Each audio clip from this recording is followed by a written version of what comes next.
खूबसूरत था जैसा आज का दिन आपको नज़र आ रहा है। बड़ी हसीन सुबह थी। मैं अक्सर ऑफ़िस सुबह जल्दी पहुंच जाया करता था, तो जब मैं ट्रेन से बाहर आया तो सामने हमेशा वर्ल्ड ट्रेड सेंटर जो है नुमाया नज़र आता है हर जगह से ना। तो जब मेरी नज़र उस पर पड़ी तो एक टावर से मैंने देखा कि उसमें से धुआं निकल रहा है, ऊपर से आग के कुछ हल्के हल्के शोले थे। तो मुझे थोड़ा सा एहसास हुआ कि ये आग इसके अंदर कैसे लग गई इतने ऊपर ना। मैंने कहा मुमकिन है फ्लोर में होता है, फिर वो स्प्रिंकलर सिस्टम है, चीज़ें हैं। मैंने कहा हो जाएगा ख़त्म, कोई ऐसा वो नहीं है। फिर मुझे ख्याल आया कि एक दफ़ा पहले भी इस पर किसी ने अटैक करने की कोशिश की थी, ट्रक भर के उसके साइड में एक उसको उन्होंने टकराया था टावर के साथ, मगर उसमें कुछ लोग ज़ख्मी हुए थे, मगर किसी किस्म की कोई जानी नुकसान नहीं हुआ था। मैंने कहा ये ऐसी मेरा वहम है। खैर मैं ऑफ़िस पहुंचा। मेरा ऑफ़िस यूनियन स्क्वायर पर है। ऑफ़िस के सामने ही एक पार्क है और हमारे जो बिल्डिंग है उसकी जो बड़ी बड़ी विंडोज़ हैं उनका जो व्यू है, उस व्यू से सामने वर्ल्ड ट्रेड सेंटर बिल्कुल सामने नज़र आता है और फासला भी इतना ज़्यादा नहीं है। जब मैंने खिड़की से देखा बाहर दोबारा वर्ल्ड ट्रेड सेंटर को, तो मैंने नोट किया कि उसकी जो दूसरी बिल्डिंग टावर है उसमें भी आग लगी हुई है। तो मुझे थोड़ा सा वो हुआ कि ये इस टावर से उस टावर में कैसे आग पहुंच गई। सामने टीवी था, ऑफिस में हमारी टीवी भी है। मैंने टीवी ऑन किया तो फिर वो दास्तान शुरू हुई। फिर उसमें एक मतलब ना समझ आने वाली उस वक्त कैफियत थी, क्योंकि कभी वो फ्लोरिडा से, कभी वो कहते थे एक सैन फ्रांसिस्को से एक फ़्लाइट उड़ के आई है, फिर वो कहते हैं न्यूयॉर्क से उड़ी है, फिर वाशिंगटन डीसी के हमले की रिपोर्ट आनी शुरू हो गई। तो वो कुछ मतलब एक जहन सबका एक माऊफ सा था। तो मेरे ऑफिस में जो लोग हैं वो मतलब यहाँ तो खैर इस बात से कोई वो ताल्लुक़ नहीं है लोगों का कि कौन मुसलमान है, कौन यहूदी है और किसका क्या फ़िरका है। तो वो इत्तेफाक है कि मीडिया बिज़नेस में जितने भी हैं ज़्यादातर मेजॉरिटी जो है वो यहूदियों की है। तो ये लोग भी सब, जहाँ मैं काम करता हूँ, सब यहूदी थे, तो वो भी सब देख रहे थे उस बिल्डिंग को ना। तो एक अजीब सी कैफियत थी उस बिल्डिंग के जलने की और उसकी आग के बढ़ने की, और फिर वो एक नमी जैसे नम नहीं हो जाता जिसम, वो इस किस्म का ज़हनी एक हमारे ऊपर वो था। ये किसी को समझ नहीं आ रहा था, मगर शक्लें सबकी आंखों में आंसू और जो दुख और तकलीफ़ थी वो सबकी नज़र आ रही थी। तो उसी में से जो मेरा बॉस है उसका एक बेटा है, उस वक्त वो 18-19 साल का था। तो उसने मेरे कंधे पे हाथ रखा और मुझे कहता है कि दीज आर योर पीपल। तो मुझे बड़ा एकदम ना झटका सा भी लगा, क्योंकि मैंने उस तरह कभी सोचा ही नहीं था कि मैं किन लोगों में खड़ा हूँ और ये सामने जो हुआ है ये किसने किया है। फिर मुझे एहसास हुआ कि जो उसने कहा उसने ठीक कहा था। खैर मैंने उसे मुड़ के देखा, मगर उसने फ़ौरन फिर एहसास हुआ कि शायद मैंने जज्बाती होके मतलब दिल आज़ारी की मेरी, तो उसने फ़ौरन मुझसे माफ़ी मांगी और कहा कि मैं जज्बाती हो गया था और मेरा ये मतलब नहीं था, मैं तो तुम्हें बचपन से जानता हूँ। खैर मतलब इन सब चीज़ों को बताने का ये है कि जो यहाँ लोग हैं और यहाँ लोगों की फ़ीलिंग्स किस तरह हैं और लोग किस तरह उन चीज़ों को समझते हैं। खैर हम देखते रहे उस बिल्डिंग को जलता हुआ। अब उस बिल्डिंग को आप सोचें तो आप टीवी में देखते हैं, तो टीवी में तो एक छोटा सा स्क्रीन होता है। अगर आप 100 मंजिल की बिल्डिंग को लाइव देखें और उस हवा को महसूस करें, उस खुशबू को महसूस करें जो जलने से बदल गई थी, लोगों की आवाज़ों को सुने, फिर वो लोग जो जिनके पास कोई ऑप्शन नहीं था उस बिल्डिंग में, तो वो किनारों पर खड़े हुए नज़र आ रहे थे। और फिर जब उन्हें एक तरफ आग थी और सामने कुछ नहीं था, तो वो फिर वहाँ से जब उन्होंने कूदे हैं, जब वो कूद कर गिरते थे नीचे, तो जिस तरह आप एक मक्खी को मारते हैं और जिस तरह मक्खी के मरने की एक चट करके आवाज़ आती है, तो वैसी आवाज़ें, फिर लोगों की चीखने की आवाज़ें। खैर ये हम सुनते रहे। उसके बाद जब वो उसका एक हिस्सा जो है एक टावर का पूरा साइड से गिरा, तो बाकायदा ऐसा लगा कि जैसे ज़मीन पाँव से हिली हमारी, जो कि बाद में मालूम हुआ कि उसका एक छोटा सा ना एक अर्थक्वेक किस्म का आया था उस वक्त ज़मीन के ऊपर, क्योंकि उसका जो वज़न था और जो कैफियत थी उससे। उसके बाद दिन थोड़ा और आगे बढ़ा।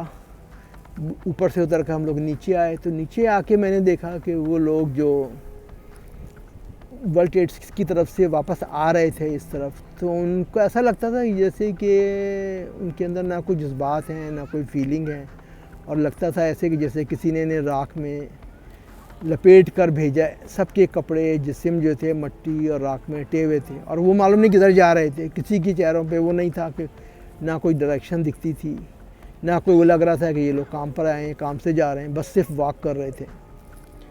उसके बाद मालूम हुआ कि तमाम ट्रेनें बंद हैं। अब मैनहट्टन जो है वो सारा पानी में है। अगर आपको उसे क्रॉस करना है, जर्सी जाना है, तो आपको पुल या टनल लेनी पड़ेगी। तो अब घर जाने के ऑप्शन भी कम थे। तो उस वक्त भी जो चंद लोग थे जिन्होंने मुझे कॉलिंग की और ऑफ़र की कि आप आओ हमारे पास आके ठहर जाओ अगर मसला है कोई, तो वो भी मैं हैरान हूँ, सोचता हूँ तो वो भी सब यहूदी ही थे। तो खैर उसकी तो खैर कोई बात नहीं। अब दोबारा अगले दिन तीसरे दिन मतलब ये वो कैफ़ियत थी जिसमें हम सब एक नमी की कैफ़ियत थी, जिसमें कोई एहसास नहीं था कि क्या हुआ और क्या हो गया। मतलब उसको अभी हमने फ़ील ही नहीं किया था उस चीज़ को ना। अगले दिन जब मैं दोबारा वापस आया तो पूरे शहर में, बल्कि मैं ये कहूँगा कि एक महीने तक तमाम सिटी के अंदर एक अजीब सी जलने की और धुएं की और एक अजीब सी बू थी, जो कि कम से कम 1.5-2 महीने तक आती रही, क्योंकि अंदर उसके जो फायर था वो बंद नहीं हुआ था, तो वो सुलग रहा था। तो वो जो उसकी स्मेल थी और जो केमिकल्स थे, जो भी चीज़ें थी उस बिल्डिंग में, उन सब की एक मिली जुली बू जो है वो मसलसल हमें आ रही थी। फिर उसके बाद मैंने देखा कि जो लोग वो लोग जो मर चुके थे, अब उसमें उनका कोई हिसाब किताब नहीं था, कोई वो नहीं थी गिनती। तो वो जब शुरू हुआ तब जो लोग जिनकी फैमिली के लोग थे जो वहाँ बिल्डिंग में काम करते थे, अब कुछ को यकीन था, कुछ को नहीं था। अब जिनको यकीन नहीं था उन्होंने वो उनकी तस्वीरें निकाली, उनको पोस्टर बना के छोटे छोटे हर जगह दीवार पे बोर्डों पर तस्वीरें लगी हुई थी, जिसमें उन्होंने रिक्वेस्ट की थी कि अगर आपने इसको देखा है, मेरे हस्बैंड को, मेरे भाई को, मेरे मतलब कज़न को, मेरे फ्रेंड को, तो प्लीज़ मुझे इस नंबर पे फ़ोन करें। अब मतलब वो बोर्ड भी हफ्तों लगे रहे लोगों के ना, जिसमें वो तमाम लोग जो थे अपने जो भी उनके लव वंस थे उनको वो ढूंढते रहे। पूरे शहर में एक अजीब सी ना दुख की जो कैफियत थी, यानी म्यूचुअल सबके चेहरों पे और उसके ऊपर ना। तो मैं ये कह सकता हूँ कि वो, अगर मैं पिछली को मेमोरी याद करूँ तो 71 की वॉर में जब ढाका का फॉल हुआ था, तो जो लोगों की शक्लें और जो फीलिंग्स थी, तो मुझे शायद वो चीज़ याद आई। इसके अलावा एक दूसरी चीज़ जो मैंने महसूस की और जो मुझे आज भी हाउंट करती है और ये मुझे आज भी वहाँ जाने से रोकती है, उसकी जो मेन वजह जो अगर मैं सोचूं तो वो सिर्फ ये लगती है कि जब मैं वहाँ जाता था, क्योंकि मेरा वर्ल्ड ट्रेड सेंटर से ताल्लुक़ 1981 से था, मैं यहाँ से हमेशा ट्रेन लेता था, आगे जाता था, कोई आता था तो घुमाने लेके जाता था, हम टावर के ऊपर जाते थे, ऊपर से पूरा शहर देखते थे।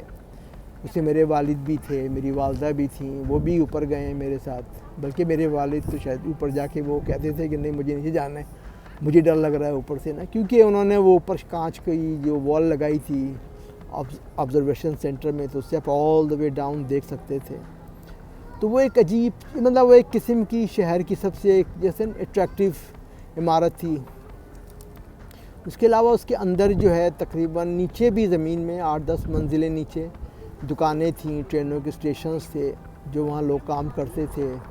उसमें पिज़्ज़े की दुकान भी थी, उसमें कॉफ़ी वाले भी थे, उसमें रेस्टोरेंट भी थे, हर तरह की दुकानें थीं। तो जब आप वहाँ से गुजरेंगे आप रोज़ाना हफ्ते में 2-4 बार, तो फिर वो लोग आपको मानूस लगते हैं, आप हेलो हाई भी करते हैं।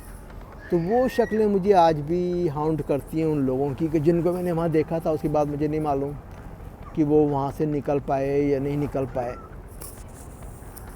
तो वो चीज़ दोबारा उन्होंने उसको बहुत खूबसूरत बनाया है, संगमरमर का बनाया है, मगर जो रास्ते हैं, जो ट्रेन के स्टॉप हैं, जो चीज़ें हैं, जगह तो वही हैं, तो अगर आप वहाँ जाएं तो वो सब चीज़ें जहन में फ़्लैश बैक करती हैं और वो हर्ट करती हैं कि यहाँ पर 3-4 हज़ार लोग नागहानी बिला किसी उसके उनकी मौत हुई है, वाक़ा हुई यहाँ पर। तो यही कह सकता हूँ मैं, इसमें मेरा कोई वो ज़ाती वो नहीं है, ये तो मेरा ख़ज़ाती ऑब्ज़र्वेशन है, ना इसका मज़हब से, ना पॉलिटिक्स से, ना जंग से, ना किसी और उससे रिलेट है। ये एक पर्सनल मेरी एक फीलिंग्स हैं जो मैंने यहाँ पर शेयर की। और मतलब वर्ल्ड ट्रेड सेंटर एक, मैं ये समझता हूँ कि वो एक बड़े से पेड़ की तरह था, यानी जिसके अंदर कितने बिजनेसेस थे, कितने लोग थे और कितने लोगों का वहाँ रोज़गार था, कितने लोग वहाँ काम करते थे।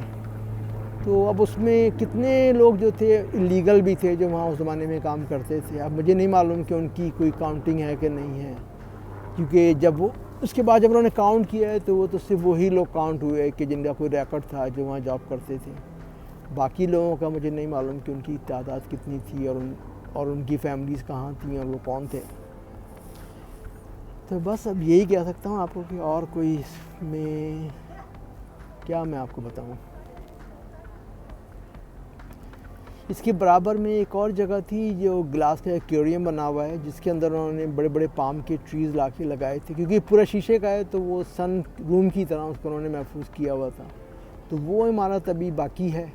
बाकी सारा जो है मतलब उसके कुछ चीज़ें हैं जो अभी भी उसके आसपास तो सब वही है, मगर जो अंदर की चीज़ें हैं वो तब्दील कर दी हैं उन्होंने, सब मॉडर्नाइज़ कर दिया है। टावर भी बहुत खूबसूरत है, मगर मैं अभी तक ऊपर नहीं गया, अभी भी हिम्मत नहीं होती मेरी जाने की ऊपर ना।